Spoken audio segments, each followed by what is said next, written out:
Olá, seja bem-vindo ao canal Mais Edição. Hoje vamos analisar um dos assuntos mais polêmicos e debatidos nos meios cristãos e até mesmo judaicos. Ou seja, será que o gentil deve guardar a Torá, as leis de Deus? Se você assistir esse vídeo até o final, eu te garanto que você conseguirá respostas para uma questão tão simples que causa infindos debates teológicos e racionais. A resposta para essa pergunta, gente, ela é muito simples e não exige malabarismos teológicos, mas para entendermos o assunto de forma correta e lógica, que é o mais importante, eu preciso desmontar alguns dos conceitos religiosos equivocados que plantaram na cabeça, no subconsciente de muita gente. Então, para entendermos o assunto e respondermos a pergunta de forma correta, vamos usar a lógica contextual bíblica. Em primeiro lugar, devemos questionar se por acaso, em alguma época da história da humanidade, não sei, será que o Altíssimo realmente criou alguma religião? Eu, particularmente, em todos os meus anos de estudos das Escrituras, não encontrei nenhum texto bíblico afirmando que o Eterno, que Deus, que o Criador, criou alguma religião ou denominação religiosa. Nem judaísmo, nem cristianismo, nem islamismo ou qualquer outro ismo que exista por aí. Agora, por outro lado, de Gênesis a Apocalipse, eu vejo o Criador se opondo às religiões criadas por quem? Pelos homens. E o único texto claro que eu li até hoje nas Escrituras sobre a religião correta, diz o seguinte: a religião pura e imaculada para com Deus e Pai é esta: visitar os órfãos e as viúvas nas suas tribulações e guardar-se da corrupção do mundo. Esse versículo, gente, é importantíssimo. Por quê? Porque ele desmonta muitas das fantasias religiosas e teológicas. Veja só como é incrível a conexão contextual bíblica. Se a religião pura e imaculada é ajudar o próximo em suas dificuldades, isso significa que Deus não tem clubinho religioso. Até porque a questão, gente, presta atenção, a questão se trata de humanidade e não de religiosidade. Ou seja, ninguém precisa ser religioso para fazer o bem, não é mesmo? É uma questão de lógica.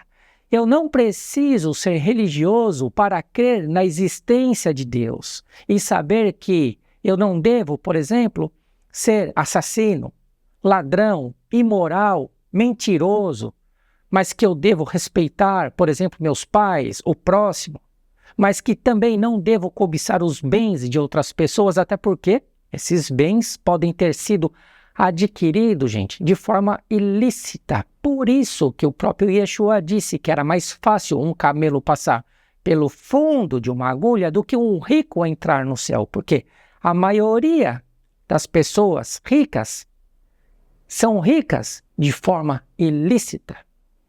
Em outras palavras, se o Criador não existisse e por questões racionais óbvias, observássemos apenas 7 dos 10 mandamentos, que não tem nada a ver com prática religiosa, pode ter certeza que hoje o mundo, gente, seria muito melhor.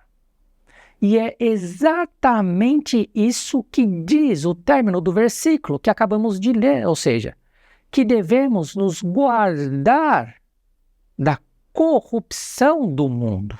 E o que é corrupção, gente? Etimologicamente, o termo corrupção surgiu a partir do latim corruptus, que significa o ato de quebrar aos pedaços, ou seja, decompor e deteriorar algo. As religiões são corruptas, gente, e suas teologias quebram as leis de Deus. Inclusive, os teólogos do passado inventaram os termos Novo e Velho Testamento para quê? Para justamente ajudar na manipulação que corrompem os crentes e que quebram as leis do Criador. Por exemplo, quantas vezes a gente escuta as pessoas falando, os líderes religiosos, não, isso coisa é do Velho Testamento. Não, nós vivemos na época do Novo Testamento. Não, lei, Velho Testamento. Isso não existe, gente. Isso não existe no conceito divino. Por causa desse tipo de comportamento religioso, Yeshua disse as seguintes palavras aos líderes do judaísmo de sua época. E assim invalidastes pela vossa tradição o mandamento de Deus. Hipócritas, bem profetizou Isaías a vosso respeito, dizendo: Este povo se aproxima de mim com a sua boca e me honra com seus lábios, mas o seu coração está longe de mim.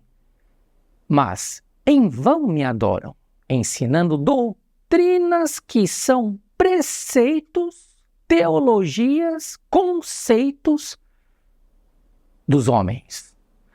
Nos livros dos profetas você encontrará uma forte oposição divina contra a idolatria e contra a corrupção religiosa que fazia o povo errar. Nos ensinamentos de Yeshua você encontrará uma forte oposição contra a politicagem religiosa e principalmente contra os erros teológicos da religião judaica. Nas cartas de Paulo você verá ele se opondo à vida religiosa equivocada que vivia acreditando ser correta, né? Ele achava que ele estava certo. Ele perseguia, batia, acusava, prendia indevidamente em nome do quê? Do status, do ego religioso. Inclusive, por outro lado, Paulo também combateu a facilidade do povo gentil de criar distinções. Se fosse hoje, não, eu sou da Assembleia, eu sou batista, eu sou metodista, eu sou presbiteriano, eu sou adventista, eu sou testemunha de Jeová. Cada um com a sua verdade. Verdade. Em 1 Coríntios capítulo 3, vemos que Paulo deu uma dura nos gentios quando começaram a criar fã-clube entre ele e Apolo. Isso não existe. Você consegue entender? Certa vez, o rabino Yosef Shulam fez um comentário, gente, certeiro. Ele disse que o principal inimigo da fé, quem é? A religião. Então, quando nos livramos de uma vez por todas das religiões e de seus conceitos, automaticamente estamos livres desses termos, dessas colocações, desses conceitos, dessas teologias equivocadas que causam distinções, e então voltamos para a estaca zero, para as origens. Agora sim, uma vez que estamos na estaca zero, então estamos com a mente limpa e o coração aberto para receber a verdadeira e pura instrução do Criador. Portanto, agora que você percebeu que conceitos religiosos te colocam numa fria, numa furada, vamos partir para uma análise lógica das Escrituras. E aí eu te pergunto, qual a finalidade da lei de Deus? A resposta está em quase todos os livros e cartas que compõem as Escrituras. Porém, o texto mais claro diz que diremos, pois? É a lei pecado? De modo nenhum. Mas eu não conheci o pecado senão pela lei, porque eu não conheceria a concupiscência se a lei não dissesse não cobiçarás. Ou seja, a lei de Deus nos alerta sobre a corrupção moral. E se você tem dúvida, gente, sobre o que aprendeu sobre as leis de Deus em suas comunidades religiosas, então eu te convido a assistir às análises bíblicas que disponibilizei aqui no canal através de diversos vídeos. Eu tenho até uma playlist e, para facilitar ainda mais, eu deixarei os links das playlists aqui na descrição desse vídeo. Aí você vai conseguir entender um pouquinho melhor esse assunto. Mas, voltando ao assunto deste vídeo, será que o gentio realmente deve guardar a Torá? Seja intelectualmente honesto consigo mesmo, com você.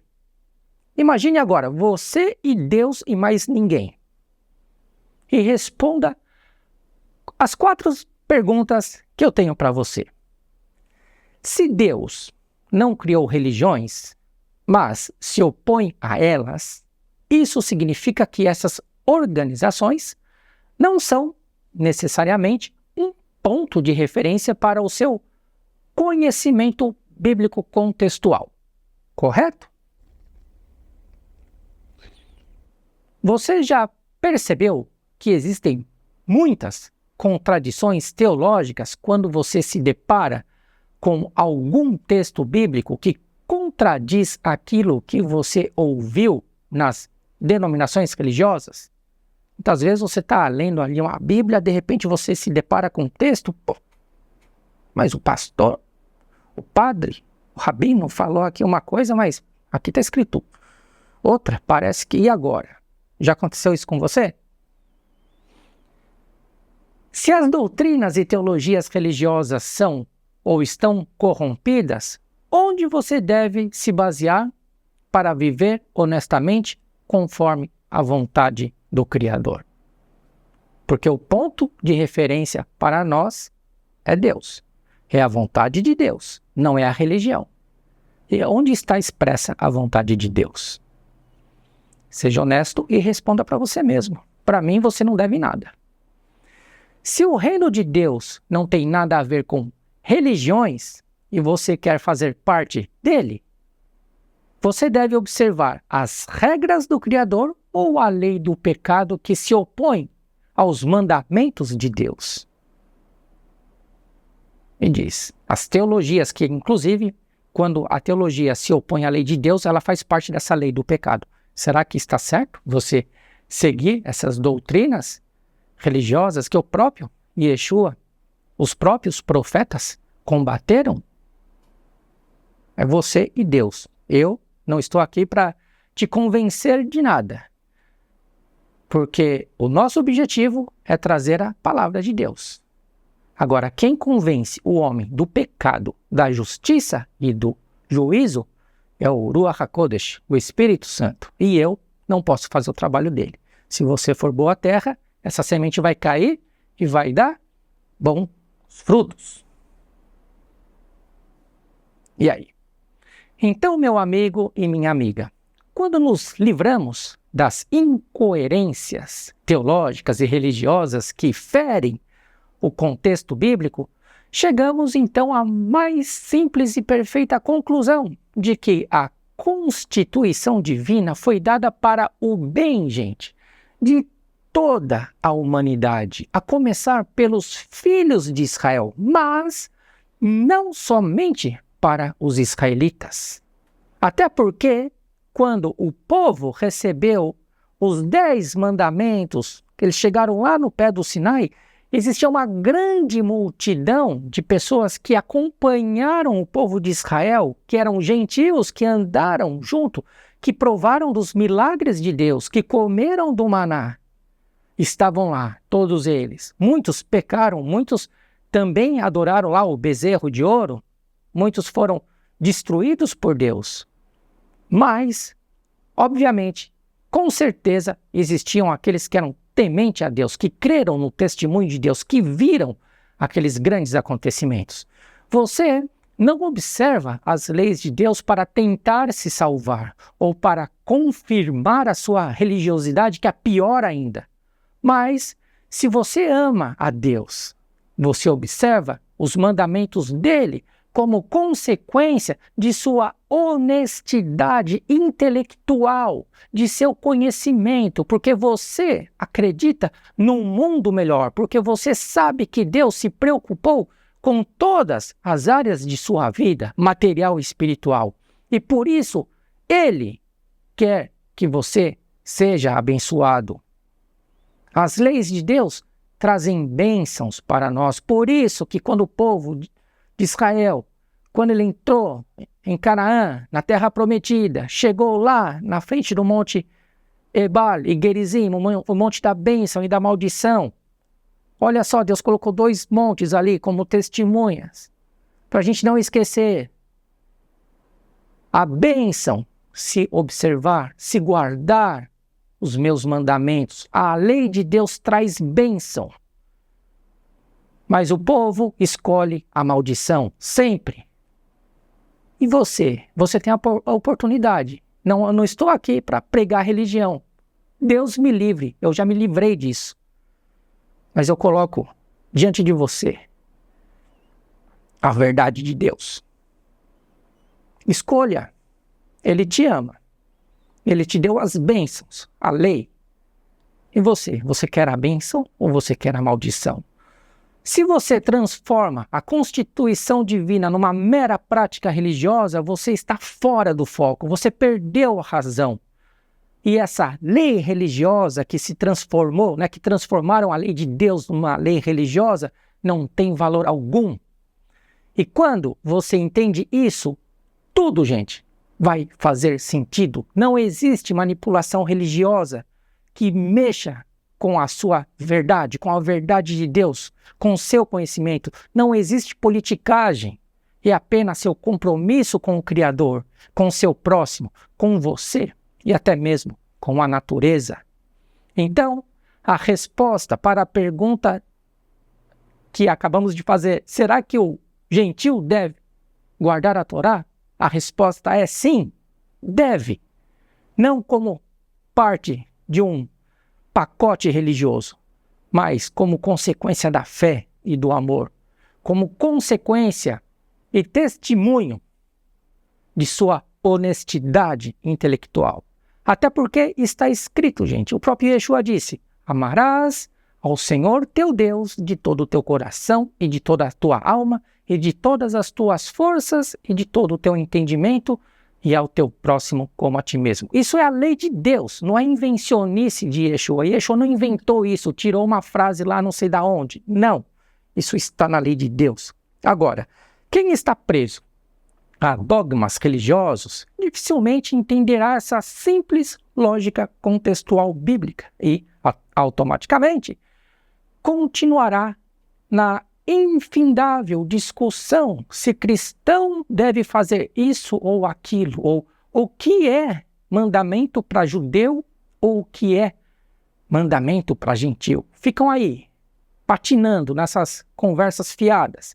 Lembre-se, Deus não tem planos para religiões, mas para tribos, línguas e povos das nações que um dia escolheram viver em conformidade com a Constituição divina, como testemunho de uma fé genuína, e por isso essas pessoas herdarão a terra como promessa divina. O resto, gente, é religião, separatismo, ateísmo e perda de tempo. O pior ateu, escreve aí, o pior ateu é o religioso que lê as escrituras, mas seu ego teológico está acima da realidade bíblica contextual. Hoje o que mais tem é ateu, pastor ateu, teólogo ateu, padre ateu, rabino ateu, ensinando as suas fantasias, as suas fábulas religiosas. Então, o meu apelo é para que você tome cuidado com isso. Tá joia? Um forte abraço e nos vemos no próximo vídeo.